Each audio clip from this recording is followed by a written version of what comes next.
ಏನಪ್ಪ ಯಾಕೆ ಬಂದೆ ಈಗ ನೀನು? ಇವರೆಲ್ಲ ಇದ್ರಲ್ಲ, ಅವ್ರೆದ್ರಿಗೆ ಅವಮಾನ ಮಾಡೋಗೋಣ ಅಂತ ಬಂದೆ ನೀನು. ಸಾಲ ಹಿಂತಿರುಗಿಸಿಲ್ಲ ನಾವು, ಆ ಸಾಲನ ಕೊಟ್ಬಿಟ್ಟು ಸಾಲ ತೀರ್ಸೋ ಯೋಗ್ಯತೆನೂ ನಿಮ್ಗಿಲ್ಲ ಅಂತ ತೋರ್ಸೋದಕ್ಕೆ ಬಂದೆ ನೀನು. ಅಯ್ಯೋ ಮಾವ, ಒಂದೇ ಒಂದ್ಸಲ ನನ್ನ ಮಾತು ಕೇಳಿಸ್ಕೊಳ್ಳಿ. ನಿಮಗೆ ತೊಂದರೆ ಕೊಡೋ, ಅವಮಾನ ಮಾಡೋ ಉದ್ದೇಶ ನನಗಿರ್ಲಿಲ್ಲ.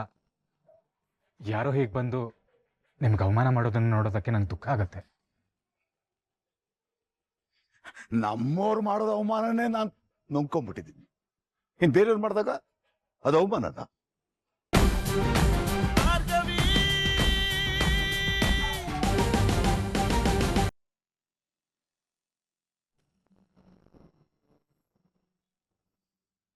ಪುಣ್ಯ ಪುಣ್ಯ ಬಂದೆ.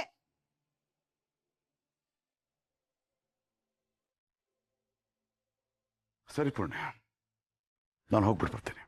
ರೀ, ನೀವ್ ಇಷ್ಟೊಂದು ಕಷ್ಟಪಡೋದು ನನ್ ಕೆಲಸ ಇಸ್ಕೊಳಕ್ಕಾಗ್ತಾ ಇಲ್ಲ. ನೀವ್ ನಿಜವಾಗ್ಲೂ ಈ ಕೆಲ್ಸಕ್ಕೆ ಹೋಗ್ಲೇಬೇಕಾ? ಪದೇ ಪದೇ ಈ ತರ ಮಾತಾಡೋದು ನನಗೆ ಬೇಜಾರಾಗುತ್ತೆ ಅಷ್ಟೇ. ನೋಡೋ, ನಾನು ಕೆಲಸಕ್ಕೆ ತುಂಬಾ ಖುಷಿಯಿಂದ ಹೋಗ್ತಾ ಇದ್ದೀನಿ. ಹಾಗಲ್ಲ ರೀ ನಾನು ಹೇಳ್ತಾ ಇರೋದು. ರೆಟ್ಟೆ ಗಟ್ಟಿಯಾಗಿರುವಾಗ ದುಡಿಯೋದು ಬೇರೆ ಲೆಕ್ಕ. ಆದ್ರೆ ಈ ಇಳಿ ವಯಸ್ಸಿನಲ್ಲಿ ನೀವೀಗ ಹೋಗಿ. ನನಗೇನು ವಯಸ್ಸಾಗಿದೆ? 60-65 ವಯಸ್ಸಾಗಿರೋದು ಜನ್ಮ ದಿನಾಂಕದಲ್ಲಿ, ಡೇಟ್ ಆಫ್ ಬರ್ತ್ ಅಲ್ಲಿ. ನಿಜವಾಗ್ಲೂ ನನಗೆ 25 ವರ್ಷ, 40 ವರ್ಷ ಎಕ್ಸ್ಪೀರಿಯನ್ಸ್ ಆಗಿದೆ ಅಷ್ಟೇ.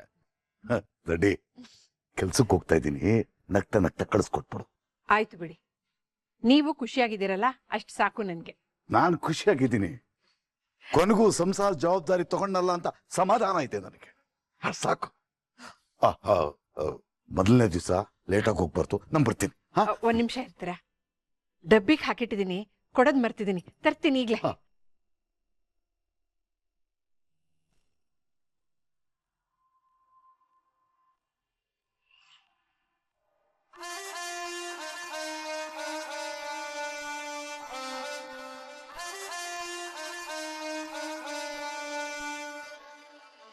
ಏನಯ್ಯ ರವೀಂದ್ರ, ಯಾವುದೋ ಯೂನಿಫಾರ್ಮ್ ಹಾಕೊಂಡಿದ್ಯಾ?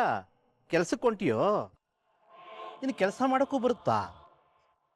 ನಾನು ಅನ್ಕೊಂಡಿದ್ದೆ ಮನೇಲಿರೋನ ಕೆಲ್ಸಕ್ಕೆ ಕಳಿಸಿ ನೀನು ತಿನ್ಕೊಂಡು ಮನೇಲಿದ್ದೀಯಾ ಅಂತ. ಅಲ್ಲ, ಮನೆ ಖರ್ಚಿಗೆ ಅಂತ 10,000 ರೂಪಾಯಿ ಸಾಲ ಇಸ್ಕೊಂಡಿಯಲ್ಲ, ನೆನಪಿದೆಯಾ? ಅದು ವಾಪಸ್ ಕೊಡಬೇಕು ಅಂತ ಗೊತ್ತಿಲ್ವಾ ನಿನಗೆ? ಮೀಟ್ರ್ ಬಡ್ಡಿ ಓಡ್ತಾ ಇರುತ್ತೆ ಅನ್ನೋದಾದ್ರೂ ಗೊತ್ತಿದೆಯಾ ನಿನಗೆ? ನನಗೆ ಅರ್ಜೆಂಟ್ ಹಣ ಬೇಕು, ಕೊಟ್ರೆ ಇಸ್ಕೊಂಡು ಹೋಗ್ತಾ ಇರ್ತೀನಿ.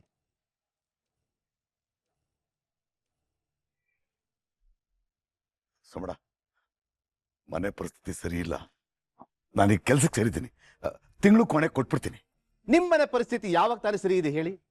3 ತಿಂಗಳಿಂದ ಕೊಡ್ತೀನಿ ಕೊಡ್ತೀನಿ ಅಂತ ಹೇಳ್ತಾನೆ ಇದ್ದೀರಾ. ಅಸ್ಲೂನು ಇಲ್ಲ, ಬಡ್ಡಿನೂ ಇಲ್ಲ. ಸಮಡ, ಎಲ್ರು ನೋಡ್ತಿದ್ದಾರೆ, ಸ್ವಲ್ಪ ಅರ್ಥ ಮಾಡ್ಕೊಳ್ಳಿ. ಆಫೀಸ್ ಬೇಕೋ ಕೊಟ್ಬಿಡ್ತೀನಿ. ಏನೇ ಅರ್ಥ ಮಾಡ್ಕೊಳ್ಳೋದು?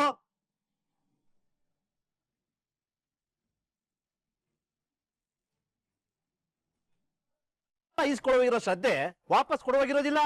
ಕೊಡ್ಲಿಲ್ಲ ಅಂದ್ರೆ ಅಪ್ಪ ಅಣ್ಣ ಅಂತ ಕುತ್ಕೊಂಡ್ಬಿಡ್ತೀರಾ. ಕೊಟ್ಟು ಈ ರೀತಿ ಆಟ ಆಡಿಸ್ತೀರಾ? ನೋಡಯ್ಯ, ನಾನ್ ದುಡ್ಡು ಮಾಡ್ಕೋ, ನಾನು ಬರ್ತೀನಿ. ಸೋಮಣ್ಣ, ಏನ್ ಇದೆಲ್ಲ? ಸೋಮಣ್ಣ, ನಿಮಗ್ ಕೈ ಮುಗಿತಾ ಇದ್ದೀನಿ, ಬಿಟ್ಬಿಡಿ ಸೋಮಣ್ಣ.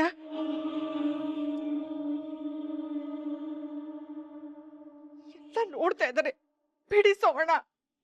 ನೋಡ್ರಪ್ಪ, ಈ ದೊಡ್ಡ ಮನುಷ್ಯ ಮಗಳು ಶಾಸಕ ನೋಡಕ್ ಬರ್ತಾರೆ, 10,000 ರೂಪಾಯಿ ಸಾಲ ಕೊಡಿ ಅಂತ ಕೇಳಿದ್ದ, ಕೊಟ್ಟಿದ್ದೆ. ಈಗ ಕೇಳಿದ್ರೆ ನಾಳೆ ಬಾ ಅಂತಾನೆ. ಅವಳ ಮಗಳು ಓಡೋದಕ್ಕೆ ನಾನು ಹೊಣೆ? ಅವೆಲ್ಲ ನನ್ಗೆ ಗೊತ್ತಿಲ್ಲ, ನನ್ ದುಡ್ಡು ಕೊಡಯ್ಯ.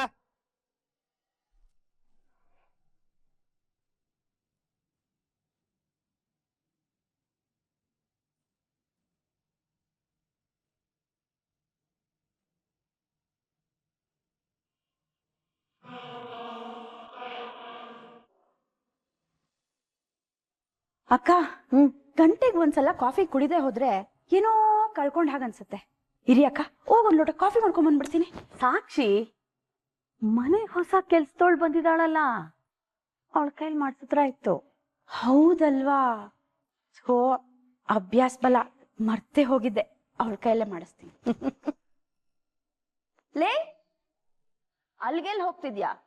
ಇಲ್ಲಿಗ್ ಬಾ, 2 ಕಪ್ ಕಾಫಿ ಮಾಡ್ಕೊಂಬಾ.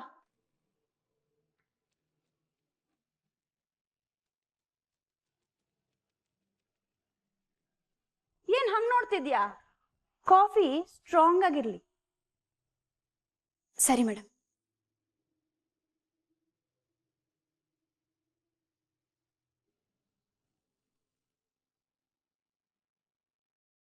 ಅಕ್ಕ, ಗಿಂಡಿ. ಯಾಕೆ ಸಾಕ್ಷಿ? ಗಿಲ್ಲಿ ಅಕ್ಕ. ಹಾ, ನಿಜ ಅಕ್ಕ. ಅಕ್ಕ, ನಾನೀಗ ಹೇಳಿದ್ದಕ್ಕೆ ತುಟಿಕ್ ಪಿಟಿಕ್ ಅಂದೆ. ಆಯ್ತು ಮೇಡಮ್ ಅಂತ ಅಷ್ಟೊಂದು ಮರ್ಯಾದೆ ಕೊಟ್ಟು ಹೋಗ್ಬಿಟ್ಲು. ಎಲ್ಲ ಅವ್ರ ಅಕ್ಕನ ತರಾನೇ. ಈ ಮನೆಯಲ್ಲಿ ಟಿಕಾಣಿ ಹೊಡಿಯೋದಿಕ್ಕೆ ಅವಳು ಹೊಸ ಪ್ಲಾನು. ಅಷ್ಟೇ ಅಂತೀರಾ? ಮತ್ತಿದ್ದೇನಿರತ್ತೆ? ಆ ಸಂಧ್ಯಾನಿಂದ ಅಂತೂ 5 ಪೈಸಾ ಅವಳಿಗೆ ಸಿಕ್ಲಿಲ್ಲ. ಅಟ್ಲೀಸ್ಟ್ ಈ ದೊಡ್ಡ ಮನೆಯಲ್ಲಿ ಟಿಕಾಣಿ ಹೊಡೆದ್ರೆ ಇಲ್ಲಿ ಚೆನ್ನಾಗಿ ದುಡ್ಡು ಹೊಡಿಬೋದಲ್ಲ. ಅದೇ ಅವಳ ಪ್ಲಾನ್. ನೀವದಕ್ಕೆಲ್ಲ ಅವಕಾಶ ಮಾಡ್ಕೊಡ್ಬಿಡಿ ಅಕ್ಕ. ಸೊಸೆನ ಕಂಟ್ರೋಲಲ್ಲಿ ಇಟ್ಕೋಬೇಕು. ಅವಳು ಹೇಗೂ ನಿಮ್ಮ ಹತ್ರ ಬರುವಾಗ ನನ್ನನ್ನು ದಾಟ್ಕೊಂಡೇ ಬರ್ಬೇಕು. ನಾನು ಅವಳ ಕೊಬ್ಬು. ಅವಳು ನಮ್ಮ ಮುಂದೆ ನಿಂತ್ಕೊಂಡ್ರೆ ಹಂಗೆ ಗಡ್ಡ ಗಡ್ಡ ಅನ್ಬೇಕು. ಹಾಗೆ ಬೆಳೆಸ್.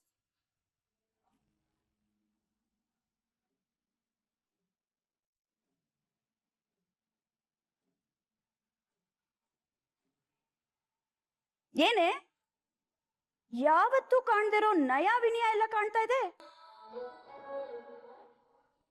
ಈಗ್ಲಾದ್ರೂ ನಾವೇನು, ನಮ್ ಕೆಪಾಸಿಟಿ ಏನು ಅಂತ ಗೊತ್ತಾಯ್ತಾ? ಹ್ಞೂ ಮೇಡಮ್.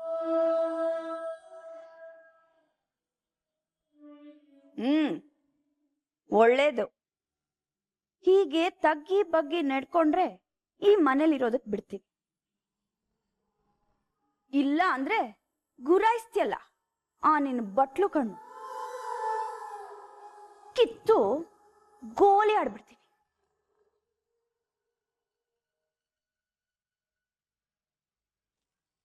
ಯಾವಾಗ್ಲೂ ಹರಿಬಿಡ್ತಿಯಲ್ಲ ಆ ನಿನ್ ನಾಲ್ಗೆ ಕತ್ತರಿಸಿ ನಾಯಿಗೆ ಹಾಕ್ಬಿಡು.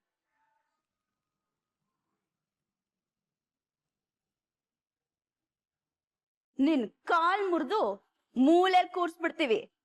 ಹುಷಾರ್. ಆಗ್ಲೂ ಇದೆಲ್ಲ ಕೆಲಸ ಮಾಡ್ಕೊಡ್ಬೇಕು ನೀನು.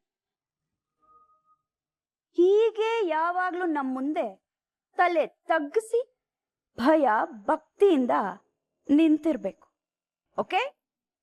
ಸರಿ ಮೇಡಮ್. ಇನ್ನೂ ಏನ್ ನಿಂತಿದ್ಯಾ?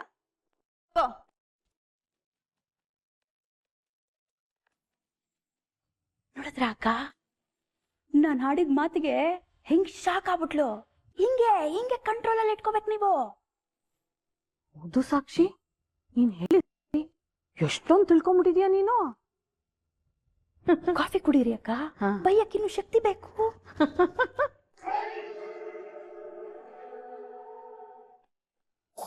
ಏನಪ್ಪ, ಯಾಕೆ ಬಂದೆ ಈಗ ನೀನು? ಇವರೆಲ್ಲ ಇದ್ರಲ್ಲ, ಅವ್ರ ಎದುರಿಗೆ ಅವಮಾನ ಮಾಡೋಗೋಣ ಅಂತ ಬಂದೆ ನೀನು. ಸಾಲ ಹಿಂತಿರುಗಿಸಿಲ್ಲ ನಾವು, ಆ ಸಾಲನ ಕೊಟ್ಬಿಟ್ಟು ಸಾಲ ತೀರ್ಸೋ ಯೋಗ್ಯತೆನೂ ನಿಮ್ಗಿಲ್ಲ ಅಂತ ತೋರ್ಸೋದಕ್ಕೆ ಬಂದೆ ನೀನು. ಅಯ್ಯೋ ಮಾವ, ಒಂದೇ ಒಂದ್ಸಲ ನನ್ನ ಮಾತು ಕೇಳಿಸ್ಕೊಳ್ಳಿ. ನಿಮಗೆ ತೊಂದರೆ ಕೊಡೋ, ಅವಮಾನ ಮಾಡೋ ಉದ್ದೇಶ ನನಗಿರ್ಲಿಲ್ಲ. ಯಾರೋ ಹೀಗೆ ಬಂದು ನಿಮ್ಗೆ ಅವಮಾನ ಮಾಡೋದನ್ನು ನೋಡೋದಕ್ಕೆ ನಂಗೆ ದುಃಖ ಆಗತ್ತೆ. ನಮ್ಮವ್ರು ಮಾಡೋದು ಅವಮಾನನೇ ನಾನು ನುಂಗ್ಕೊಂಡ್ಬಿಟ್ಟಿದ್ದೀನಿ. ಇನ್ನು ಬೇರೆಯವ್ರು ಮಾಡಿದಾಗ ಅದು ಅವಮಾನನ?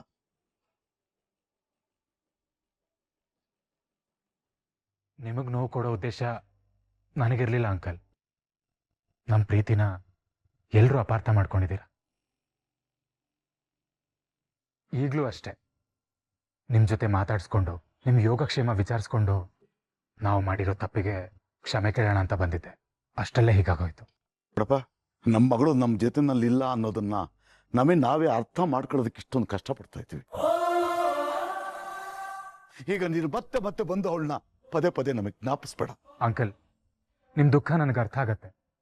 ಆದರೆ ಭಾರ್ಗವಿ ಅವರು ನಿಮ್ಮ ಹಾಗೆ ಅಲ್ಲಿ ದುಃಖ ಪಡ್ತಾ ಇದ್ದಾರೆ. ಒಂದು ಹೆಣ್ಣು ಮದುವೆಯಾಗಿ ಹೊರಗಡೆ ಹೋದ್ಮೇಲೆ ಅವ್ರ ಜೊತೆ ಸಂಬಂಧನೂ ಹೊರಟೋಗುತ್ತಾ? ಎರಡೂ ಮನೆಯವ್ರನ್ನ ಒಂದ್ ಮಾಡಿ ನಿಮ್ಮೆಲ್ಲರೂ ಒಪ್ಪಿಗೆ ಜೊತೆ ಜೀವನ ಮಾಡಬೇಕು ಅಂತ ಆಸೆ ಪಡ್ತಾ ಇದ್ದೀವಿ. ದೊಡ್ಡವರಾಗಿ ನೀವೇ ನಮ್ಮನ್ನ ದೂರ ತಳ್ತಾ ಇದ್ದೀರಾ. ದೂರ ತಳ್ತಿದ್ದೀರಾ.